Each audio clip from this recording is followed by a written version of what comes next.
Morning. How are you today? Market Tuesday. This is the day where you get to tell us about your business. This is the day where we learn a bit about marketing. We definitely can't learn everything, but we learn the bits that we need to know that probably we didn't know, or the bits that we didn't practice even when we knew. So this is the day that we get to learn all those things.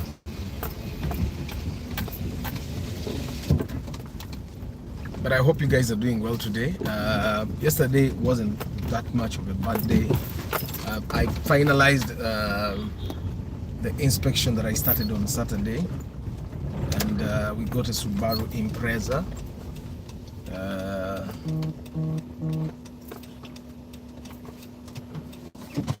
Samuel Turia Singura. If I'm to purchase a car from the bond, what should I be keen of? Just go with someone to do pre-purchase inspection. I think at this moment we need to understand that pre-purchase inspection is important. We've seen people that buy cars from the bond, and a week, a month into owning the car, the engine breaks down. So you don't want to be one of those guys. Make sure you do pre-purchase inspection, and pre-purchase inspection is important. It doesn't matter where you buy from, because even bond cars come when they have already been driven on the road, and yeah. So Antonio, good morning. Ibanda Bernard, good morning. Joshua,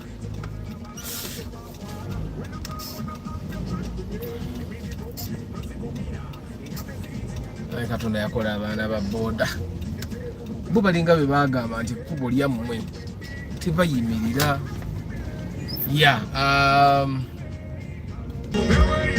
Tuwakaire Kampala.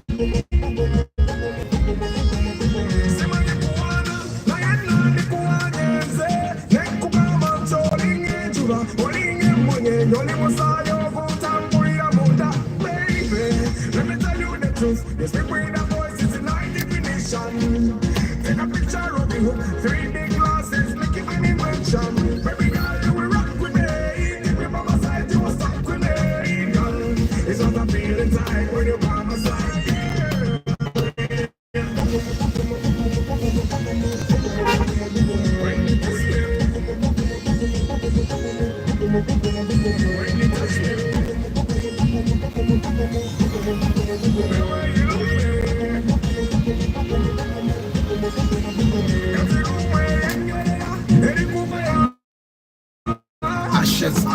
Ashes, run them down. Ban them down.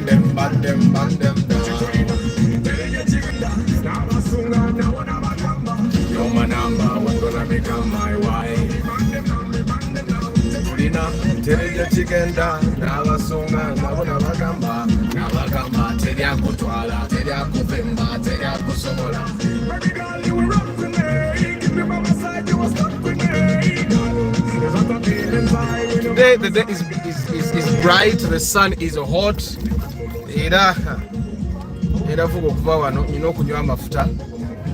So yesterday we did a pre-purchase inspection successfully. Like I always prefer. I don't like to buy cars in places that where we are simply assuming that the car belongs to an individual.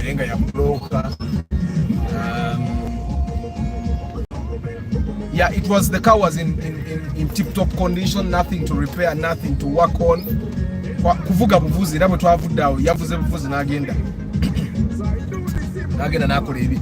So he asked me, he wanted to do stuff like okuteka ko spoile mabega. It had leather interior.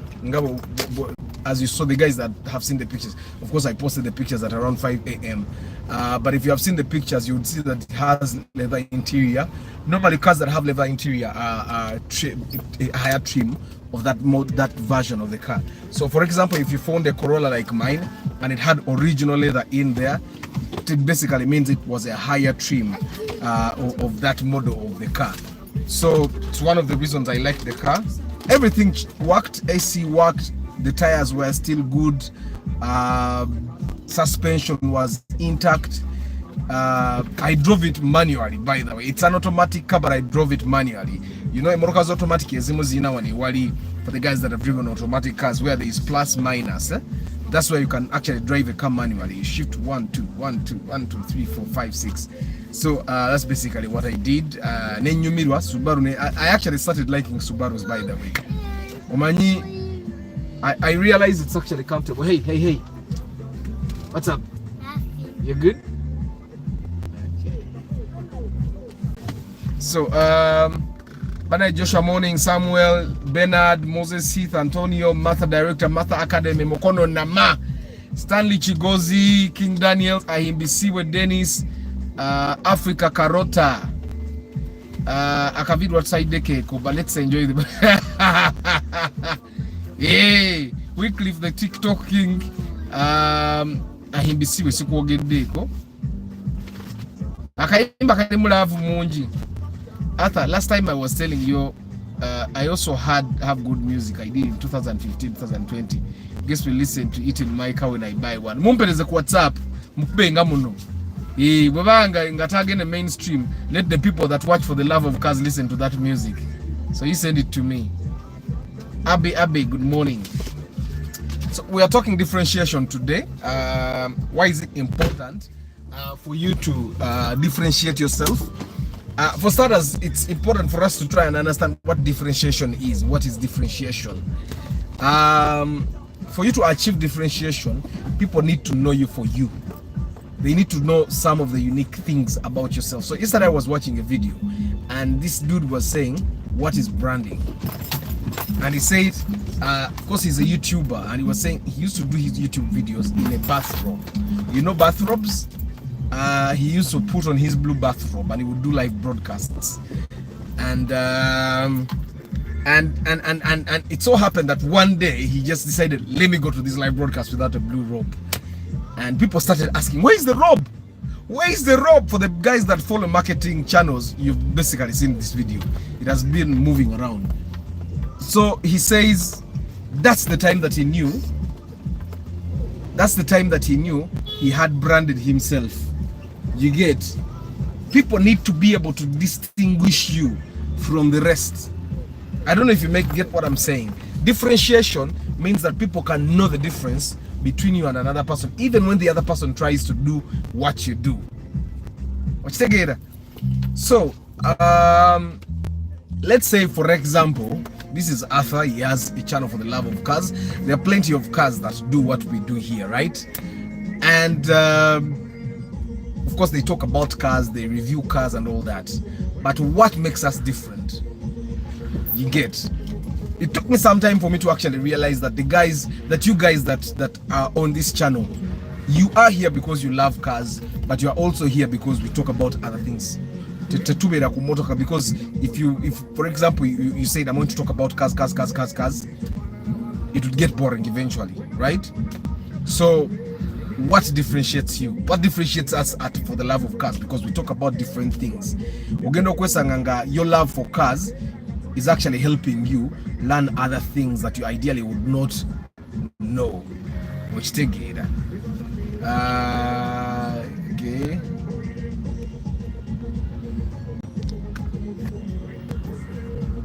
Abe mbusuni to Subaru Nation. Net da sebo. Sigada gana Subaru Nation. They are of course I know they are better Toyotas. It's just that they are more expensive than Subarus. You get the Toyotas that would do what those Subarus do are more expensive. Subaru Tabote yako ze tu anyway. Amina Antonio ka haircut. Subaru tewa de Tabo, it was an Impreza lukumbitano, sisi lukumbitano yemune moro ke yangi. One thing I realized about the Subarus is that the mileage normally is not good for the fuel. Like they don't give you very good efficiency. Like for the omanyemo kezim kate yange techikola, but cars like states 2005 and above, they will show you the average mileage per liter. On average, every liter takes you this. And I realized that majority of Subarus actually, the average at around 5-6 kilometers per liter, which is not a very good thing. A 1.5 liter car should be able to take you at least 13 kilometers. Kubanga 2 liter should be taking you 12. So a 1.5 liter should be taking you 15 minimum. So I told this gentleman, because muchikomera watu wajja moroke yogayi yabadde ne Subaru endala nga naye alina Subaru gy'atambuliramu. Mukitegeera. So manyi emmotoka we twagiguze bano abavubuka abakolamu ne bazimba obuyumba bwabwe bambi mu mangu, yazimba bweyogerera eyo. I think it's bweyogerera Kirinya. It looks like an estate. Mazimba akayumba ke plot sinene nnyo naye yazimba akayumba ke kalungi. Yeah. So and he had muchikome wadde Subaru Billy, the Forester and that Impreza.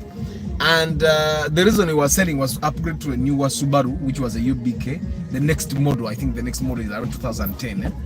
So he was upgrading, he was getting a UBK. UBA. It was intact. And you remember I told you that on Saturday, I told this gentleman, you know what, let's give ourselves 2 days. We may get something better. And indeed, we did. The other Subaru, you tried to go Saturday, but you come 17.5. And something in me just did not sit well with that Subaru, and I told him let's give ourselves 2 days. Now this gentleman had told me he had a budget of 17 million max.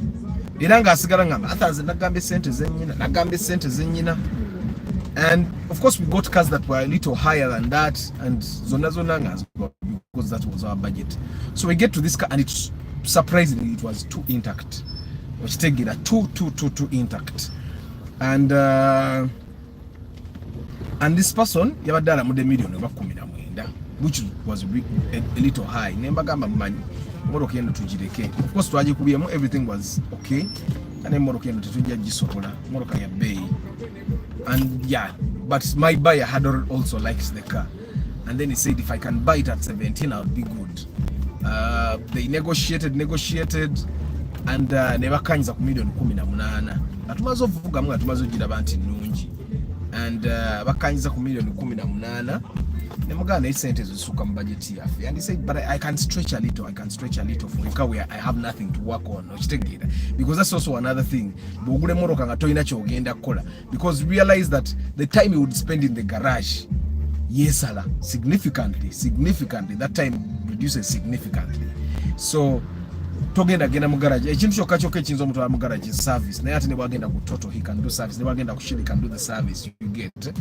So I realized that that's one thing, because emoroka twagiguze yagendeddewo mu club kulya swaga yesterday, and I told him emoroka eno tumala ejja kunywa amafuta emere kulowooza nti 15, because now I realize actually even the Foresters don't really consume that much fuel. It's just that they are Subarus. Omwana alinya Subaru ng'agirinya tajeeguya, because nalinya akamotoka kalinga nka abana ba Subaru, nze Subaru sigisobola eyiza okunzita, because nze ate yeah. But anyway, naye I hope they set for me cash shuttle business for school kids, the same way you did with Uber. I'm going to get someone that is doing that business, and I'll totally interview them. Someone that probably has like 2 or 3. One thing I understand about that business, school shuttles, is that schools don't do it as a business. They don't make any money. Okay, they can make some bit of money, but they don't really make money out of it. For example, where my kids go to school, those guys have 3 big buses. Of the 3 big buses, only one works. Only one shuttles kids. Chitegeza, atenga bagula brand new. Zino zibaita Ashok Leyland, which is actually passing me now.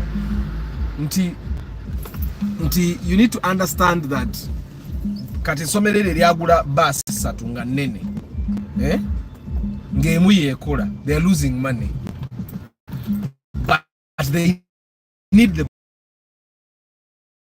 or the kids whose parents can't drive them.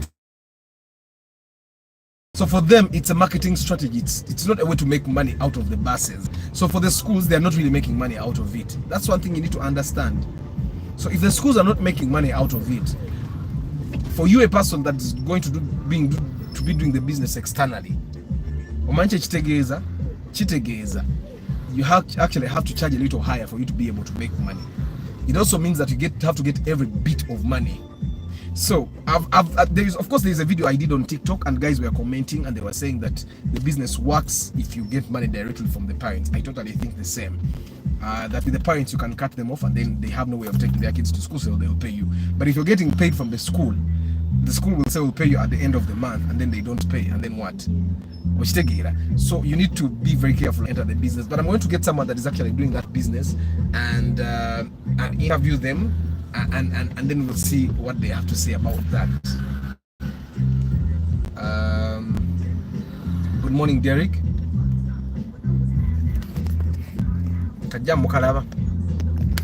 So today is Market Tuesday. After how are Mazda cars? Are they okay? They are okay, but they will make you hate cars. If you can avoid buying Mazda cars, don't buy them. I realize I have a bulb that is not working on the rear lamp. What one a young number one of my followers were bored.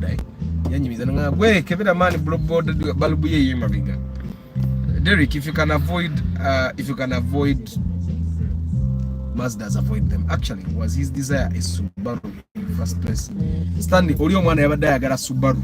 We gave him options that we could get cheaper and newer. Nenga tazagala. He really wanted a Subaru.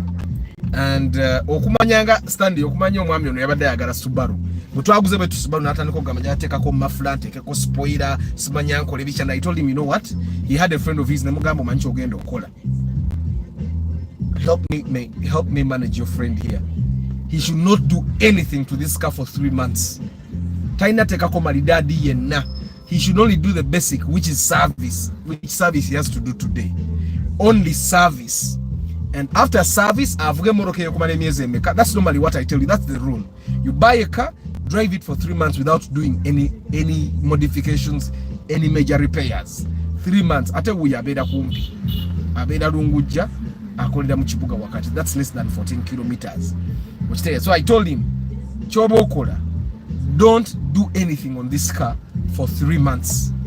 Just drive. Because normally we buy cars in the Papula, and Papula, Yadene multiplex, nothing. Ngabo twajivuze mu kikomera bwe yajivuze n'agenda ali obulamu. Actually mutwade to vibe I was driving them and he was like, "We man tugenda nzija naye njaba tukakusanga 10 sanga 12 wachitegea." So he was really passionate about the Subaru, and I know he's going to have fun with this thing. Obana nafunye fun. I got fun. Najivuze ku bypass nze ngajivuga auto manual. Na yera icho tikinguza Subaru. Kijja kunguza Subaru. Nja kusigala nvuga muzamu abagala ovuga Subaru. Wawulide Subaru we wooma. Brother, you might even be tempted to have two when you enjoy the first. Anyway, kati nze ndoze bimoroka. I get excited when I'm there. You'll see. I'm soon going to upload the video of the, what do you call this car? The Suzuki Grand Vitara. I had a chance to drive the Suzuki Grand Vitara, the 0 mileage car from Suzuki, from Sifao, the guys that deal in Toyota, they are dealers of Suzuki. So they have this new car. I just say to myself, you know what? Because I know they test drive, right? So I just walked into the Suzuki showroom. Of course, I documented the entire process. And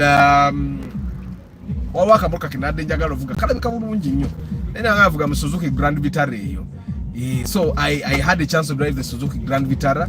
It also they had the manual mode. Of course, it's not really manual; it's auto manual. It's the car still tells you what to do. Like it tells you can't put gear number 4 now. Number 10. But with at the auto manual car, you can't do that. So it tells you now you can put gear number 4. Now you can. So I drove the Suzuki Grand Vitara, very nice car, very good experience. It's a hybrid, an area under one passenger seat. So what happens with the other car is that it turns off the engine when you get into jam. When you stop, the moment you stop, it turns off the engine and then no sigara kulianda. And it's a very powerful car. It's 1.5 liter and it's very, very powerful. So mwabaina mukasente, I think the one of them is 126 million. Then the other I think is 100 million, I think. So for the guys that have money, why do you buy a used car at 80 million? And it has wireless charging, it has snow mode, it has 4-wheel drive. Of course, 4-wheel drive now you pesa. Then it has a bagitabateno mode in Indara. Sport mode, like when you're on the express and you really want to just go like fast, you can put whatever ndanda because ina paddle shifters wano izo zona zivugisiza basically ni moroka empia beda mpya. So bobo ina mwaka sente kwatenga lwachi nedda atawo busente butono million chikubira kupate tubulina nenga ababulina boba zigula. Which like I talked to the guy. I was with the guy because you can't drive test their car without them inside there, and they sign a bunch of papers to say bofuna accident you have to pay. But anyway, I'm a good driver, so he was seated here and I was engaging him, and they give you free service for 2 years. Togula oil filter. The moment the service expires, you drive the car to Suzuki. They do everything. The only thing you may probably pay for is suspension repair. Yesterday nemoro kempia suspension warranty on the engine. They give you warranty on the gearbox. They give you warranty on the battery, the hybrid battery. The hybrid battery actually is warranted at 5. No, any warranty, any general, 100,000 kilometers. But battery is guaranteed for 5 years. In 5 years, it can't really break. Hi Jude, how are you? Pade, how are you? That guy must have been a rally fan. I got a Subaru. Kati njagala kunywa ku mafuta olwaleero. Toto ziseera. Kangene zile mu shero wange. Zile muti. Naye akasente nkayina. Kandabo ba akasente nkayina. Ilo nsasula cash. So one of the things that I'm really happy about is that our patience paid off. We waited from Saturday until yesterday and we got a much better car. And yeah, we spent a little excess of 1 million in our budget, but that excess omuntu era agule motoka era sente zona aziteka mu mekanika, which I find that is really fair. Of course, I directed this guy how to drive the car to save fuel, which I know he won't listen to because he's a Subaru driver. I have a friend of mine, I've got Impreza like that one.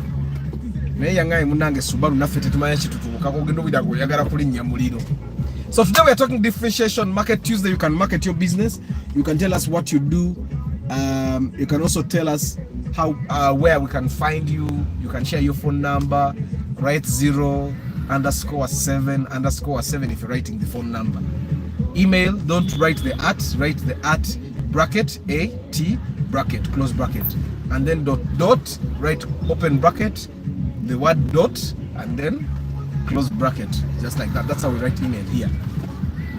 Deep in coffee, please, what is back-to-back business in marketing?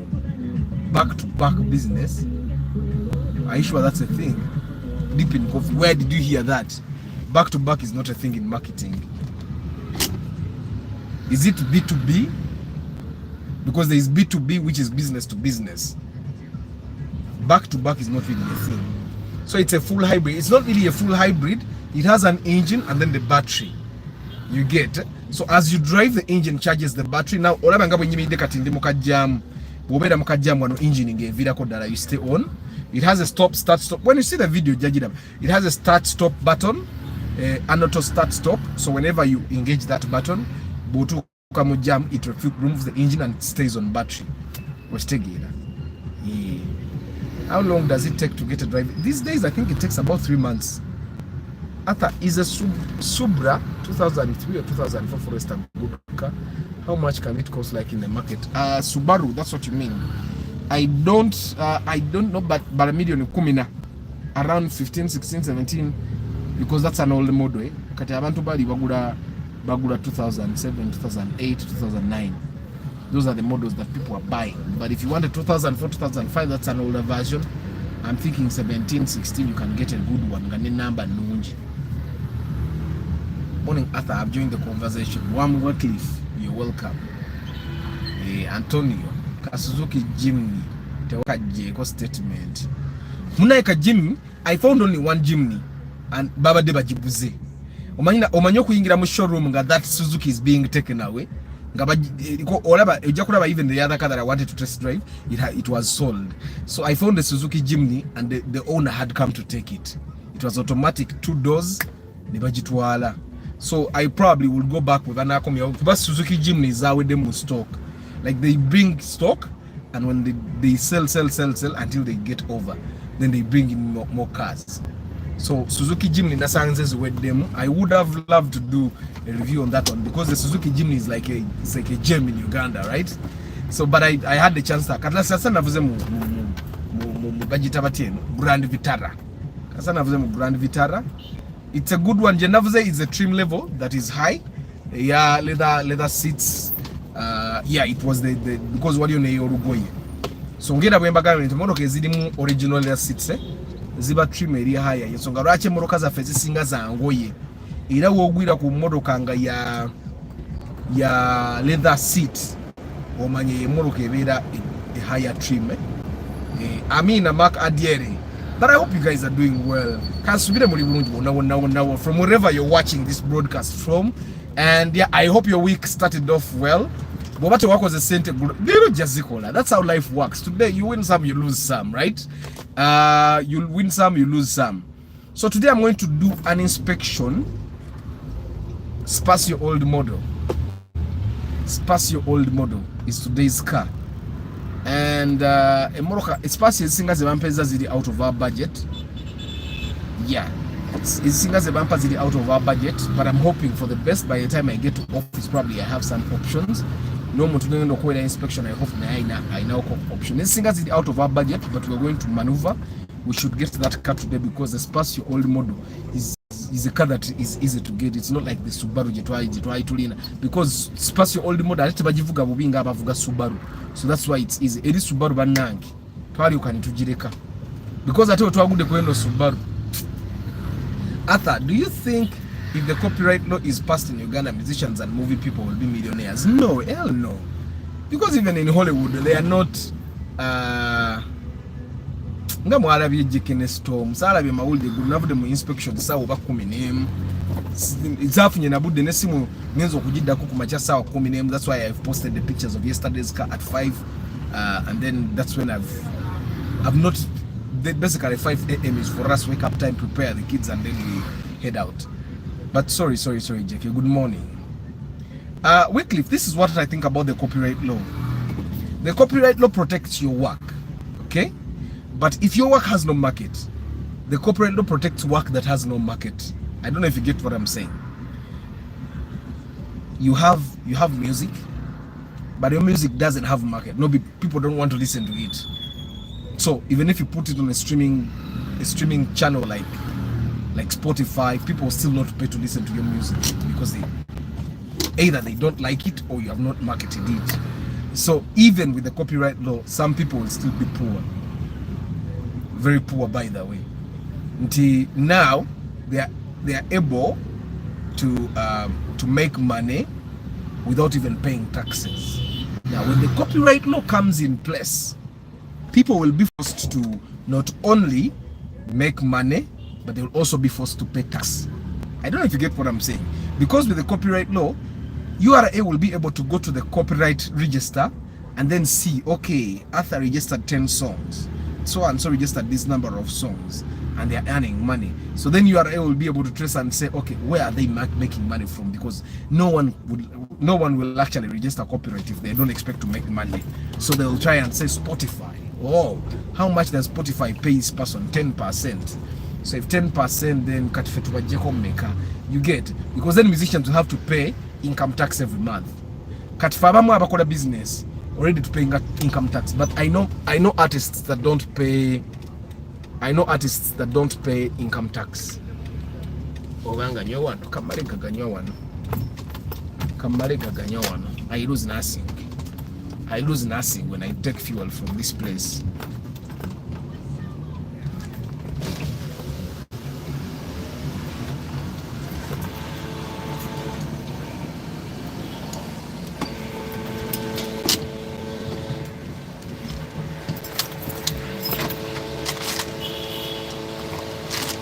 Bwekikoona ng'ojjamu. Bwekikoona ng'ojjamu. 50. Bwekikoona teekamu ekyuma. Anteekamu ekyuma pampu. Teka mu ekyuma bwe kikoona ng'ojjamu. Full tank. Bwe kikoona ng'ojjamu. Bano abantu abatamanyi Luganda babajjawo. Tulina okuyiga Oluganda bantu bange.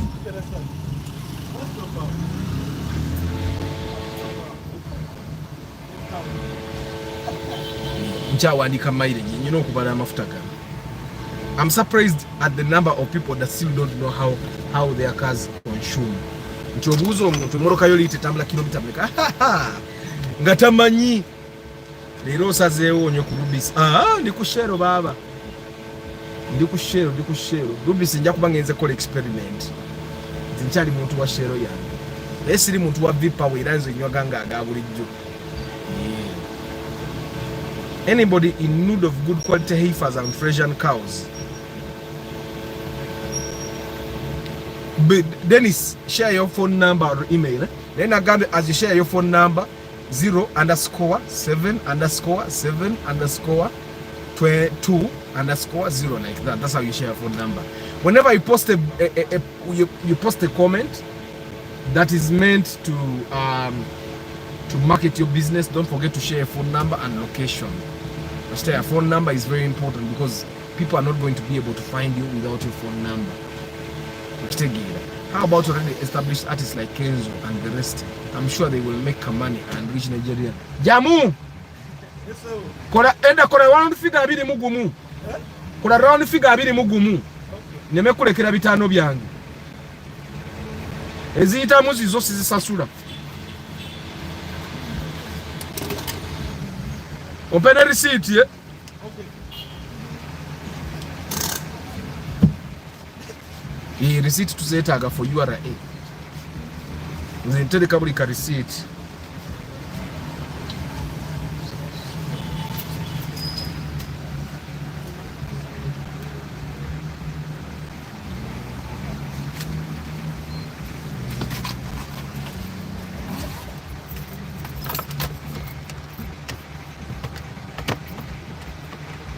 Na yemo service sijivuge ne gwa ko mbasitege Tungina boss 70 linda kwa tono 1 2 3 4 5 6 7 8 10 nze nkubanje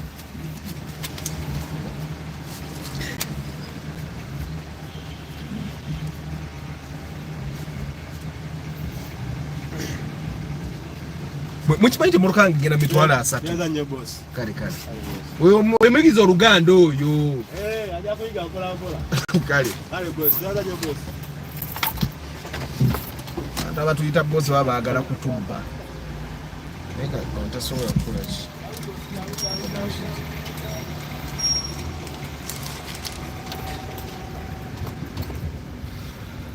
Kati awo emirembe gikomyewo. Kimanyi moroka tesobola kunsikako.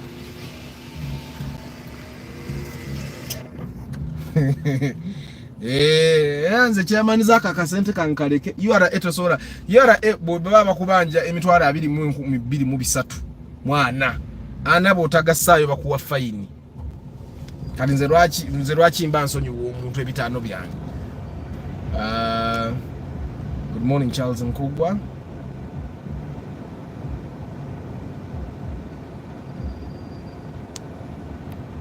Jeka tubulire Chabeli, we had a storm in Denmark, has never experienced in 110 years. Woo! That must be serious, eh? That must be serious. 110 years. Man. The financial loss incurred is enormous.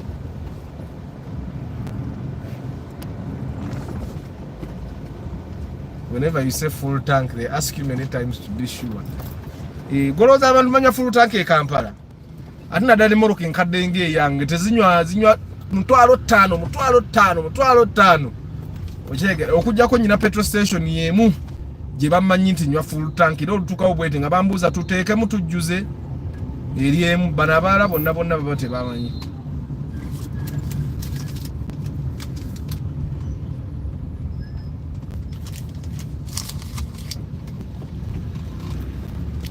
Jacke nga mwalabye negwe Jacke kati gwe individually, how did the storm treat you? How did the storm treat you gwenga Jacke? Where were you? How did it find you? Yakuyisize etya. Chitufu, when you drink full tank in Morocco, because it's a small fuel, we just like full tank always. Mansour Hanifa, I find that taking full tank, you save a lot. You save time. Time is money. When I had just moved to Matuga, I would get fuel every day, every morning. Then I realized that every morning when you go to a petrol station, you spend about 5 minutes at the petrol station, and sometimes it's more because of Sanga line. Then I realized that sometimes the only place where batasora kukubira mpewu ye full tank. Okujja chuma chenyini kye kikubye empewo, of which Shell tebasobola kukuba mpewu. They have all these measures where empewo nzibu nnyo yakuba.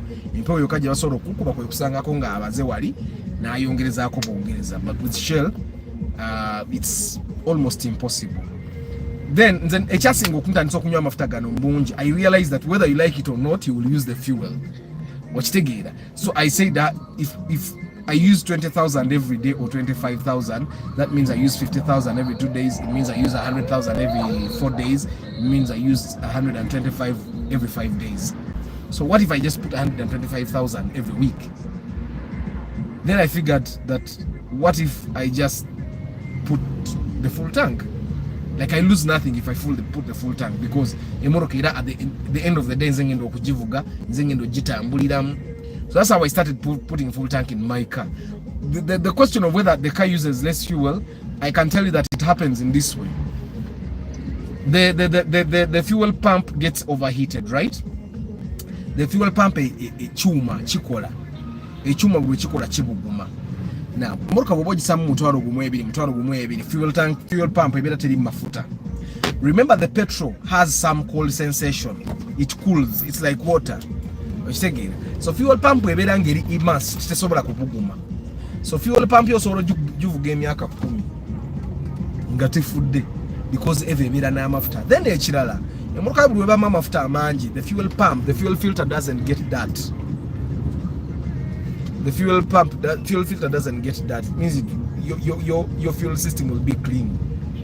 But also the peace of mind that comes with knowing that emotoka ne bwenfa akonchimanya si mafuta. There is a time nali nzire wanga nziruka ndimukubye endobo nezikiro munundi gumu. Because I had fuel ku mafuta satu nayo, because nali nchimanya mafuta si issue. Nempita omwana wa wiring because I need said everything moroka bwe zikiro munundi gumu. Now at that time I had just put a new engine in my car. So engine ye bwe twagiteeka wire ezimu ze bagenda basibako nga bayongeza ku frame bichi, there was a wire that had broken. So I was sure there was fuel.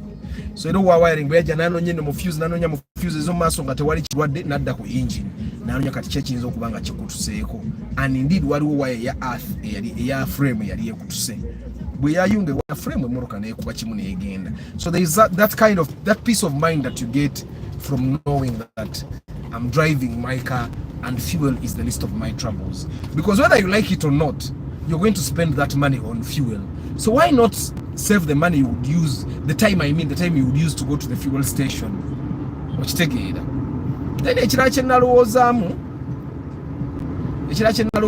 nti fuel pump eno bwebuguma jukira petrol afuumuuka. So oyinza okwesanga amafuta agafuumuukamu olumu. Yeah, but the car is supposed to consume. Ate abazungu betugulako amamotoka, baba abazungu bateekamu amafuta mangi mu motoka. Abazungu tebavuga amafuta ga mutwalo. So bwe oyagala emmotoka enywe ng'omuzungu bwe yagiplaningira, giteekemu amafuta agakawera kale at least half tank. Okitegeera. Then emmotoka bwesika kiswaza. Kati nze ate emmotoka nensikako wano. Mba ngenda kuswa nze ng'omuntu. Okitegeera. Arthur, I'm one of those people that doesn't count fuel consumption. I just fill my tank whenever it gets to halfway. Nze jekemba njala mbala amafuta because I've not yet gotten to a level where mbansi nakubala nze buli kimu nkibala. Nze ne mukyala wange tulina apps FB ku simu monitoring our expenses. Okitegeera, we spent on this. We have a budget, a monthly budget that we stick to. We don't go beyond it. Never tuba tulina sente za kugaba tulina zitukomako tugamba ezo bwe ziggwawo nga tuba tugabye. tetusukkawo because tukyezimba. That's one thing people need to realize. Bwoba okyezimba waliwo ebintu ebimu by'olina okukomako okiseera noga kati ekyo sijja kugendayo. So I find that it helps a lot. Kambaze kubala comment ngenda zisoma when it's safe to do so. When it's safe to do so, when it's safe to do so. But today is Market Tuesday. Let me talk about differentiation. Differentiation is I can say is a process whereby you try to make yourself as different as possible. Where people can identify, you create situations, you create things that make it possible for people to see the difference between you and the other people in the market. For example, Shell. You can differentiate Shell from a mile away. You can differentiate Rubies from a mile away. You can differentiate Total from a mile away. You can differentiate Suzuki from a mile away. Now I'm talking about Suzuki because I drove a new Suzuki. You can differentiate Subaru. You see Subaru, logo yayo. It makes it different. The shape of the cars, most of the Subaru cars are rugged. It's only recently that they are making sexy Outbacks. It's only recently that they are making sexy Subarus, the Foresters. But cars from Subaru used to be very rugged.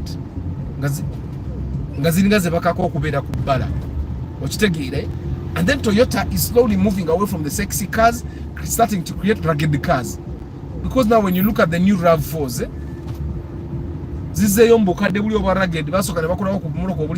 now when you look at this Outback, for example, it's rugged. You look at it and you know this car performs. Lero katusalinkirizeeko kasita kuno okusalinkiriza kuliliko. Good morning, Arthur. I want to upgrade my studio speakers aftermarket. I'm looking at Pioneer 6.5 inch. Do you think this? So Dalton, I think that the best thing for you to do is to actually go to the shop where you want to buy speakers and tell them to test and see if the speakers fit. Don't buy speakers that don't fit. Togula speakers ever na hii.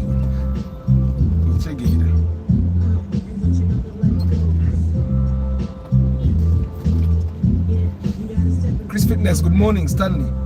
Some like me, I don't follow up on fuel consumption of the car. I spent 2 days without sleeping because I could not secure tugboats to hold my huge ship at the quarry. The ship broke loose. Sorry, JK. I'm the project manager and the ship caused damages at the harbor worth millions of dollars. Hey man, sorry about that. But I know you guys have a lot of insurance, and I know so many of these things are insured. I'm going to go and see the news.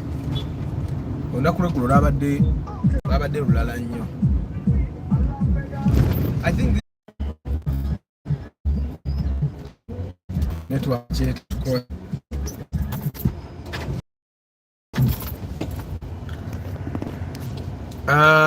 My big bro has told me that if he fills his tank, the tank is by then he was driving a Hilux Kangaroo. Name Zero Why keep the receipt? So the receipt, I file returns every year, and receipts are proof of payment. If you tell URA I paid for this and this and this and this, of course there are things that URA knows that we don't get receipts for, like when you go to the shop and buy sugar, most of those things we don't get receipts. But there are things where you can get receipts. Majority of the receipts, like if you buy fuel, have your receipts. If you you don't file returns because you pay at your hand. If self-employed, you need to file returns. So, and when you file returns, say I spent on fuel, this is very important. So, mononyinamo receipting, repetitive. So every time I take fuel, I keep the receipts. We are busy putting a report together for insurance because we couldn't do anything. As tugboats, we are fully booked all over Northern Europe. Our emergency response plan failed because of this. Man, sorry. Last time insurance again covering. But guys, come on, we are almost 40, but only 8 likes. Weber New Daniels. You guys like the broadcast. I'm liking the broadcast. So force majeures in our argument and all modern calculations and emergency response procedures were done well. I also have a monthly budget that I try to stick to, but unforeseen things happen sometimes. I know when the unforeseen, that's totally okay, but katwaliwo ebintu ebikyayina kugwa nze nkimanyi nti after nkozesa gano every, let's say 2 weeks, every month. So I feel kati tekinyamba. That's why I try to keep my car in tip-top condition. Kaji sadaka antoka adika kona nakyusiza bagiyita CV joint. I change the CV joint naguza kintu kyama kiriko nakanegi bakayita kanegi mu Uganda ka cross ne bateekamu ne brakes ezabadde zigize. We realize it was the cylinders ne bagiteekamu opira n'engula ey'okubiri. I think those are the only repairs I did yesterday. But then mpuliramu akakoona akalala sagala moroka ebemu ya akakoona. So I'm going to work on that as well, not today definitely, but I'll work on that later. Antonio side mirror ngenda zisaako leero, sure deal ngenda zisaako olunaku olwaleero. Nafunye offer ninakyali wange yampadde reverse camera nanga ngenda gikuteeramu agenda gireeta olwaleero giteekemu gamba ebintu bye nalebe mu Suzuki Grand Vitara ngenda bissa mu motoka eno ne wireless charge eyo gye nalebe mu Grand Vitara njagala kunoonya ngeri gye njisa motoka nga ntuuza obutuuza simu ente simu ne yeecharginga. But yeah. Good morning Central Forex. Good morning Sereko Starch. I realized that putting much fuel in the car is much better because the car can't consume a lot. Good morning Mafo Gadgets. Good morning Council Patrick C. Johnson. What's my favorite car? I don't have a favorite car. Nzenga Arthur kati wendi. Buli motoka bwe mbalo givugamu bwente, the maximum my excitement can last is a day. Na ngivuddeko. So for me right now, it's what matters is getting to my destination safe and sound. Ebyemotoka ya kabi, ebyemotoka simanyi ekola biki kati tebikyandya. I don't know why I'm at that point. Maybe it will come back. Maybe the spark will come back. Why I don't have any more excitement about cars is there is a time mujikira crown gye twagula twagigula sente mmeka nga sijjuke zali milioni 3 bwe yatuko gitunanga mu 15. But the reason why bali mu 15 is because yali apa okutunda. And also the Crown is a luxury car. It's very hard to find people that want to buy it. And the people that want to buy it normally baba bana bayina sente za sure win. Nakyo vuda bakizibu kusanga muntu nga anoonya luxury car. Ate Crown ya muyamba ne bagigula sente ze bakuba Benz bagiguze nga mwana Benz erije eri ayagala okugula. Okitegeera.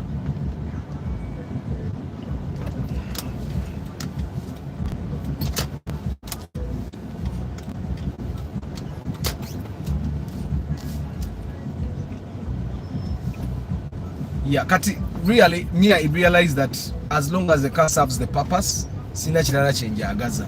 Like my Corolla does serves the purpose. There is no reason why I need to dream about a car. Kati motoka zero mileage. For me, if I like a car, as long as I get to drive it, then when you go 1 hour, me I'm okay. Like I do a 0 mileage car, I'm okay now. Toina chongamba. I realize it's normal. Okitegeera. Naye nga atera omuntu alina sente tewali kiguza motoka nkadde ekyo nkiddamu nga nkibagamba. Tewali kiguza motoka nkadde ng'osina sente zigule motoka empya. Kati ffe era nange ekyo kyengamba mbukie njogera because I don't really have the money to buy a new car. Emotoka empya eringa simu mpya. Tewali nsonga lwaki oba ogule essimu enkadde ng'osobola okugula essimu empya. Kitegeera. There is no reason why you're buying an old iPhone if you can buy a new iPhone. The same thing applies to cars.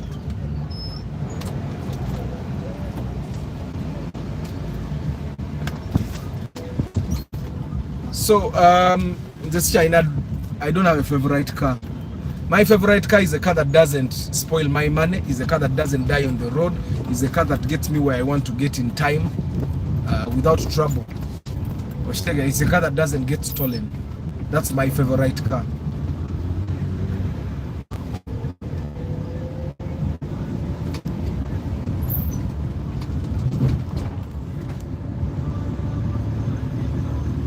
Bentley Continental. I don't even know what the Bentley Continental is. But Bentley, I know Bentley luxury cars, right? I think it is a motor eziri rare as a tategera. I don't even want to think about them because there's a motor kazavu waza. Kyovula abantu abagagga basinga when they buy those cars that are rare, bwefa ng'agita ng'agula endala because akimanyi sente zagenda okusima eno gizengu zenkanankana n'ezigula endala agula buguzi endala. Good morning, Lucky Mose. I tried telling my friend in Uganda about you, but he seemed to think he can purchase a car on his own. He's looking for either a fielder or no 25 to 27. Ajagula jeke yagamba autasukawo because he wants no debt whatsoever. Ajafuna 35 to 27 million is good budget for a fielder. Najafuna inambe is enkadde kaddeko with the newer, there are even chances you can get probably a 2010 or a 2009. Astabera ngatali ku muliro ajafuna. Yeah, so we are talking differentiation. Thank you for the recommendation, JK. We are talking differentiation. Now, your efforts to differentiation are worth it. Every time safe border, make sure that their border guys have helmets. They have their reflector jackets. That's differentiating themselves. Safe border. I know you guys have been through that. Safe border. The reason why now schools make sure their teachers are putting on uniforms is to differentiate the teachers from the other normal people. Why do you want to differentiate your people from other people? You want to make sure that the way these people act actually differentiates them from the others. Because these people are representing your brand. Cautious. That's probably the reason why they were making sure that your guys wear cameras, maybe name tags, so that that's all trying to differentiate yourselves from another. If for example government agencies are corrupt, URA doesn't want to seem corrupt or to be corrupt. What they do is they put efforts in place. One of your mwana wa boda wa ingi temna ekyewunyisa abaana ba boda abasinga bannaku ewaabwe bannaku yabavuddeyo yabalabirira famire yonna naye ate bavugisa kimama. So you need to do efforts. Gwengo omuntu, you need to be different. That's why normally they tell us be yourself. They just don't want to tell us differentiate yourself, because if you're yourself, you're definitely going to be different from other people. You're going to be different from other people. So your efforts to differentiate yourself mean that you'll be yourself. I have some guys that are in media that have very, very good followings on media. That, for example, in the beginning when we were doing, when my channel had, I hadn't even joined TikTok. And then these guys were telling me about other guys that do something that is similar to what I do. And I told them, but I'm different. I'm different. I have a target market. And then they were talking about TikTok. And I told him on TikTok, there is a target market that I'm looking for. And on YouTube, there is also a target market of people that watch YouTube, my YouTube videos and my YouTube live broadcasts are different people from the people that are on TikTok. Irabo wesanga nti n'abantu abajja from TikTok irabo baba bantu banjawulo ku bantu abatasobola va ku TikTok kujja ku live broadcast. And on both those platforms, my approach is different. I don't know if you realize, for the guys that have watched my content on TikTok and my content on YouTube, on both of those platforms, my approach is different. The way I talk about cars is different. The way I handle issues is different, because there are different audiences, and I seek to be different on both platforms. And I also seek to be different from everyone else. Of course, there are people that have tried to create, for example, TikTok accounts. They try to talk like me. They try to talk exactly like me. They try to replicate the energy I use when I'm talking, even on the broadcasts. They try to use the same vocabulary I use. I've seen them. People send me links. I've seen the guys that try to do what I do. Some people actually are actually talking about totally different topics, but in a way, according to them, they think replicating what Arthur does on his channel, for example, will get me far. But the originality of what you do is what sets you apart. That's why you will find that you can talk about the people that are doing the same content like I do, and I know none of them. You get it? Because as long as you're doing, because you have a goal for creating what you create, for example, and as long as you stick to that goal, the people that look for what you create, the people that want to buy the products that you have, just make sure they are different. Which again, you see when Movit entered Vaseline, Vaseline wabana, alita B Junior. Someone already aina someone babali bamwita batyo wabana. Then they brought Baby Junior jelly, and they sought to differentiate Baby Junior jelly from everyone else. They sought to even differentiate Baby Junior jelly, the brand, from the Movit brand, and they did it brilliantly. Because for the first year, nobody even knew that Movit was Baby Junior jelly.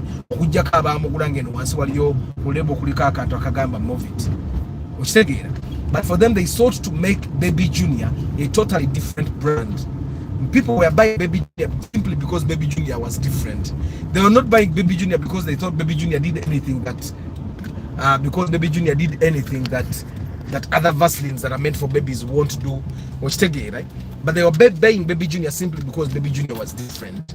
So seek, whatever you do, seek to differentiate yourself from excuse me, so one. Seek, whatever you do, try as much as possible and seek to differentiate yourself from everyone else. That is the one thing that is going to make whatever you create, whatever you say, whatever you do special. When we fall in love with people, we don't fall in love with people. When, for example, we fall in love with a woman, we don't fall in love with a woman because she's just a woman. We fall in love with a woman because she's different from other women. We fall in love with a woman because she's that kind of woman. When women fall in love with us as men, when a woman falls in love with you, she falls in love with you because you are you. When, for example, someone falls in love with Arthur, they are falling in love with Arthur. Because Arthur is Arthur. They don't fall in love with Arthur because Arthur is a man, because there's plenty of men which take it. So just the way love operates or relationships operate, I want you to also apply the same principle in your business. Apply the same principle in your work.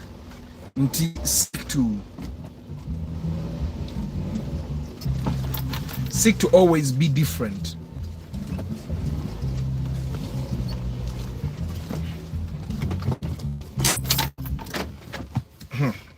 Seek to always be different. They don't end up with Uganda batteries. Mine the batteries are in Uganda batteries. In why I buy? Of course, it's buy Uganda, build Uganda. But also I find that, for example, the battery that is on this car, Bangambi Anafuye, but it was on a Primo that I had before I bought this car, and I got it from the Primo and put it on this car, and it has worked for 2 years. And of course, a Moroka Yeta battery, because the charging system was weak. I did not buy the battery yesterday because I need to first work on the charging system before I can actually buy the battery. Yeah, but I'm going to buy the battery today.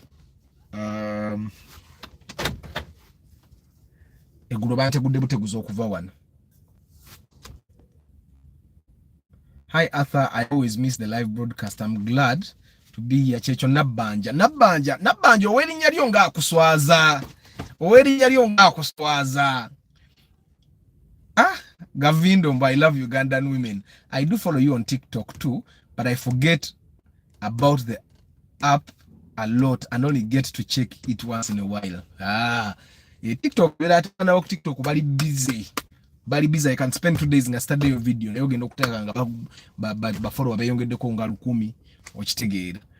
Because on TikTok, I think I have like 50 something followers right now. 50,000, 56,000, I think.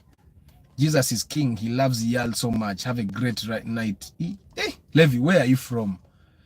Proceed, good morning. So I was saying, whichever thing you do, try as much as possible to be different. I've realized that when you bring a later product on the market, bring a product that is different. It might serve the same purpose as other products, but try and make sure that that product is different from the other product. Antonio Tezava the ball joint, you'll be surprised. Yeah, but you know CV joint ojimanyi. That CV joint a cheto role chibera mupira. Chichaba de chimeketa. kati some CV joints bwetandika okumeketa esobola okufa ennyo amazzi gagiyingiramu efe ennyo netandika okukoona koto so that's what esobola okukoona n'olowooza mupiira gwagala nakuvaako so yabadde CV joint I bought the entire CV joint ng'eriko ne ka cross 13,000 nibo giteekamu and the car is okay kati because I was doing an inspection there are things they could not do because gwa ino bagamba kino mu kikebere kiri mu kikebere bamakanika be Kampala ino kubanga wetegerera ebiseera ebimu so kati inside basumudde wali wabadde CV joint yabaddeyo nze Antonio Moroka ngikola nze wange tosobola beerayo ng'emmoroka togikola tosobola oba ojja kufa but regardless let's talk about differentiation to concluding differentiation is you try as much as possible to be different and be yourself, fit in your skin and be proud of yourself. I think majority of the time the reason people don't be themselves is because they're not proud of who they are. They're not proud of how far they've come. They're not proud of the progress they've made. Every time you like the progress, every time you are proud of yourself. I came from point A and I'm at point B and I got at point B by being who I am, by being myself, by loving myself, by working hard. Tell him agenda kuveria akugambe. You need to change, you need to be like this. Like you can't come and tell me that Arthur, I think you need to do this approach to get. I know there are things that I need to do to get better. There are things I need to do to get better. For example, when I have a video ya Suzuki Grand Vitara, you realize there is a shift in quality. There is a shift in quality. And I know that I need to do that shift in quality, but there are instances where you cannot make that shift in quality, like these broadcasts. There is no way you do the shift in quality. For you to do the shift in quality, you'll have to have a lot of gadgets and all. And even then, the network will let you down because network Kampala. I wanted to do the podcast live. I can't do podcast live because we won't get a quality picture. We won't get quality sound because of the network still. So I'm going to be pre-recording the podcast, editing, and then posting it on the channel because it's hard. And then if you have extra questions, then probably if we have hosted someone and you have extra questions for them, then I can host them in a second leg.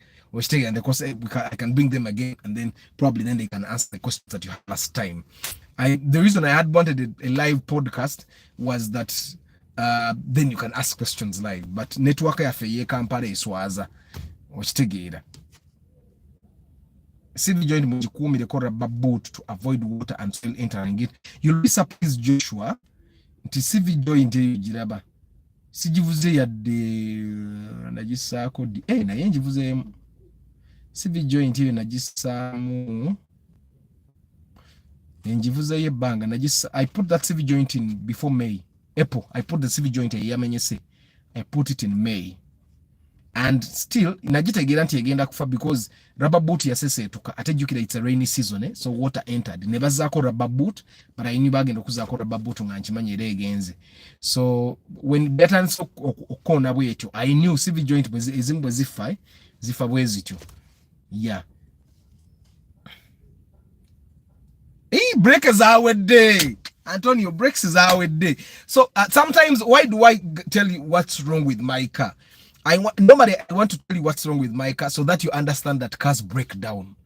It doesn't matter how good you take care of that car, sometimes it will break down. For example, brakes is it is affident brakes actually is our the kubagenzo sunanga brakes zange zikyali impya. But cylinder yeno yayise okitegeera and oyo nvubuka nkimanyi yenoonye yeno okitegeera yeyonoonye yeno yerabidde okussaako ki ayina kye yakoze because yeno yabadde nnamu yabwe yajonoonye nandeetera ate oggula eyeno empya okitegeera. So but the reason why I tell you why what I'm repairing with my car is so you guys understand that it's okay for your car to break down. It's good. I want you to understand that your car will break down whether you take good care because the motor cars are fake a day. So that when the car actually breaks down, it breaks down. Like my car, the distance I drive, the distance go nako abantu ambajivuga week. Okitegeera. So omuntu avuga distance jevuga nako week. Bwa mali emyezi mukanga ngatakanise asobola okulooza nti moroke yange efa nnyo. Okitegeera. Na atamanya nti nze mvuga distance ki. For example, when you talk about tires, the tires on my car drive a shorter period of time, not because they're bad quality tires, but because of the distance I drive. kati omuntu avuga ntinda nga abeera ntinda nga akolera bukoto oyo emipiira gye gijja kulwawo okugwako emmotoka ejja kulwawo okufa. I don't know if you get what I'm saying. So kati oyo omuntu asobola okulowooza nti naye gwe Arthur ng'ogula nnyo emipiira naye n'atakonsidering the distance I drive. So sometimes I tell you these things that are wrong with my car so that you understand that sometimes you need to do, like the side mirrors on my car, they work. I just want better looking side mirrors. Eri bacha asoro gisiba omusumali n'enywera n'enjikoye kati no teyina tagali.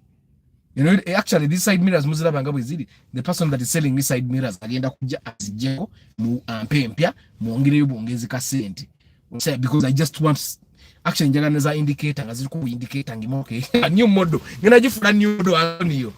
Arthur, the way you keep up the engagement in real time during the broadcast keeps me here. I mean Chairman Zach, indeed you are different. I feel involved and hard. Just can't afford to miss your live. Amina. Thank you, Joshua. Our timekeeper, Rabba inakubeerako all the time. Naye munnange Rabba olumwe kati nze ebiseera engeri enve wange ku machenyo nenzirayo olweggulo ndwawo okugikeberako naye kati ngenda tandika I'm going to start checking those things myself because senga Rabba eyo yali esigaddeko eyo si video nti eyo nagiguleta complete bagijja mu kintu, so I knew it was original. But anyway, whatever you do guys, I want to remind you that you need at all times to be different.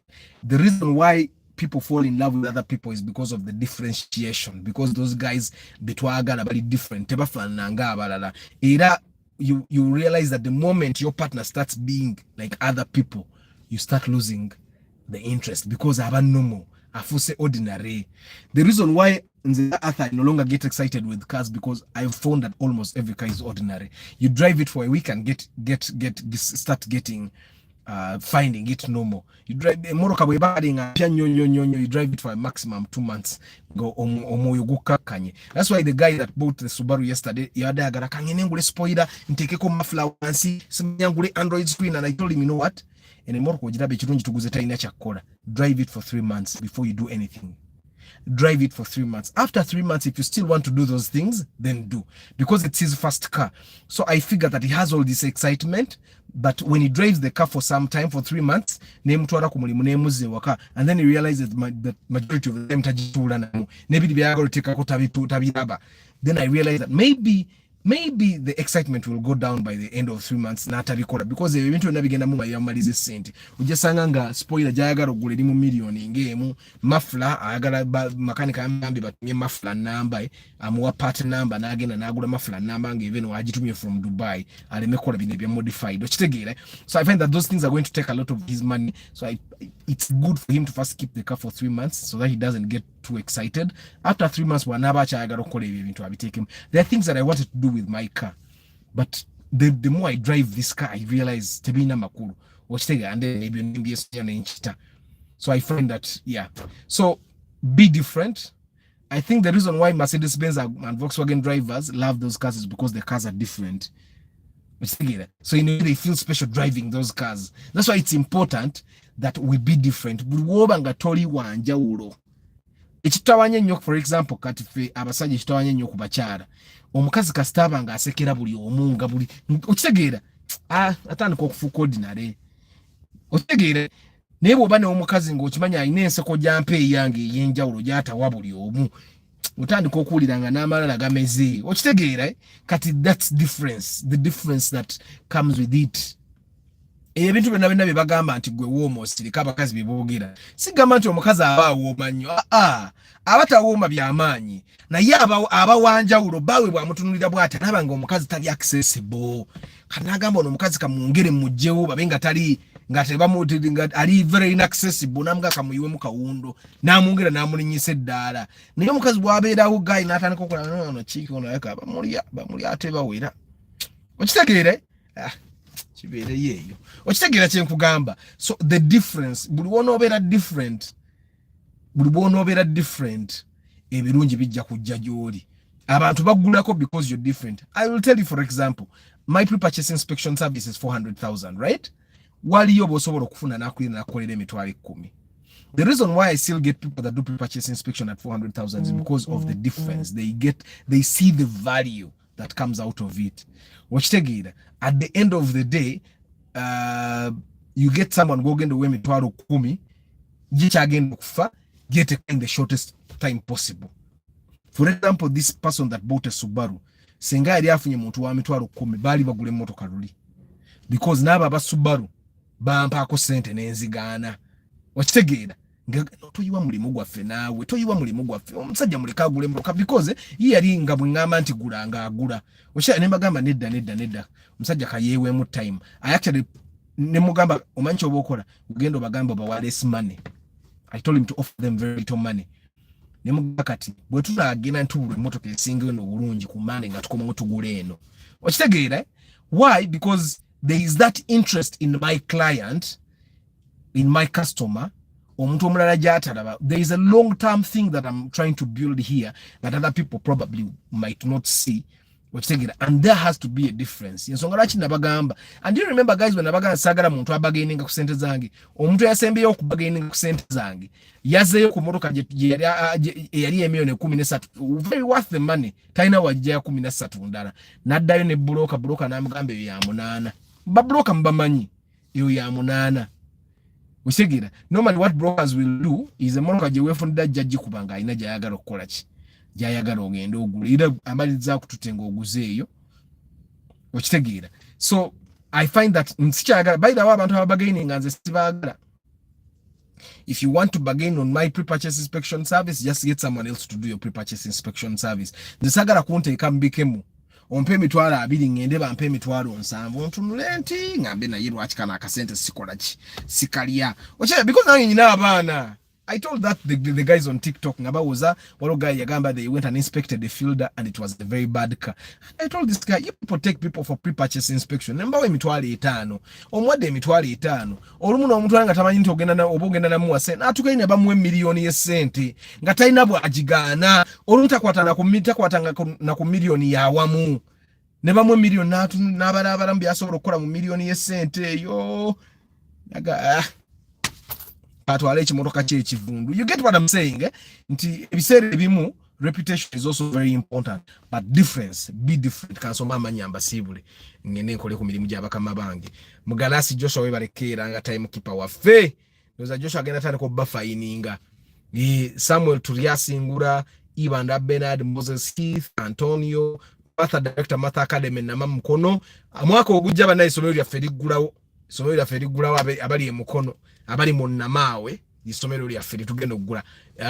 Chigozi Stanley, Daniels, IMBC Witness Africa Carota, Wycliffe the TikTok King, Abe Bukenya, Juko Nicholas, Hashim, Deep in Coffee, Dawood Mononole, Derek Lule, Mutumba Pade, Jude Kasivante, Deep in Coffee, Nsereko Alon, Ategeka Wycliffe Hosea, Wam Wycliffe, Mark Adieri Harbat, Sebuma Adam, JK Bambi. Sorry JK, sorry about what is going on there.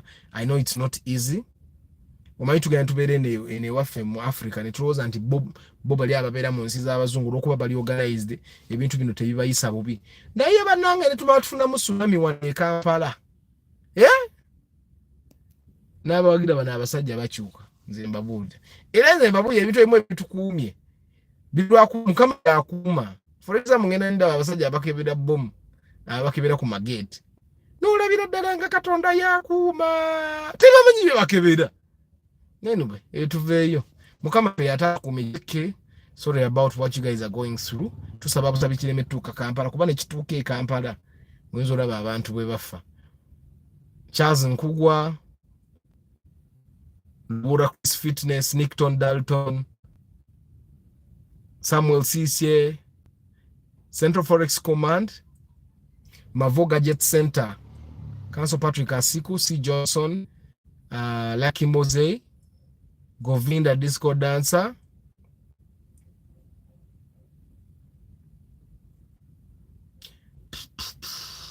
Brian Emma, Omega Moses, Ntanzi Abdul, Frank Mubiru, Banaikamba Sibule,